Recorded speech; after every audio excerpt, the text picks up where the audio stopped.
Salam Indonesia. Anda menyaksikan berita terkini bersama saya Arna Suputra.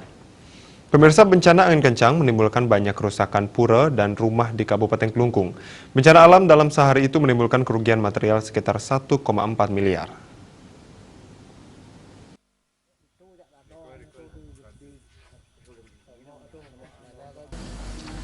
Dampak bencana terparah terjadi di Pura Penataran Agung Catur Parahyangan Ratu Palsak di Desa Punduk Dawa, Kecamatan Dawan.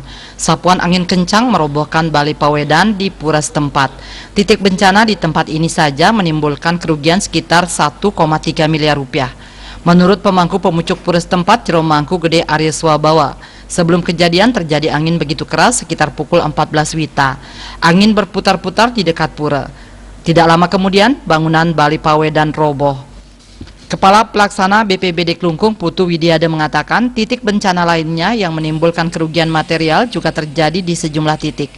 Antara lain pada dinding penahan tanah yang jebol akibat hujan lebat di Desa Tihingan, Kecamatan Banyarangkan, milik Inyoman Suparte menimbulkan kerugian sekitar 25 juta rupiah.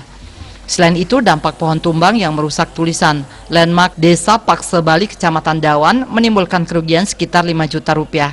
Ada juga tembok penyengker yang rusak akibat tertimpa pohon santan di Desa Gunakse menimbulkan kerugian sekitar 1 juta rupiah.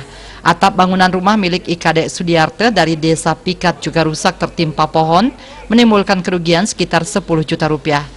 Sementara di Desa Pesinggahan, atap rumah milik Nengah Nurante juga rusak tertimpa pohon nau. Kerugian sekitar 20 juta rupiah. Di Desa Sampalan Klod, atap rumah milik Ketut Suardana rusak tertimpa pohon beringin. Kerugian sekitar 10 juta rupiah. Terakhir, kerusakan terjadi pada Balai Piasan Pura Bukit Galah di Desa Dawan Klod yang menimbulkan kerugian material sekitar 40 juta rupiah. Sehingga total dampak kerugian dari bencana angin kencang selama sehari mencapai 1 miliar 411 juta rupiah. Bupati Kelungkung Nyoman Suwirte meminta kepada masyarakat selalu waspada dengan situasi yang tidak bisa diduga dengan hujan deras dan angin kencang. Ia sudah meminta BPBD memetakan dampak bencana untuk memudahkan penanganan pasca bencana. Bagiarte Bali Pos melaporkan.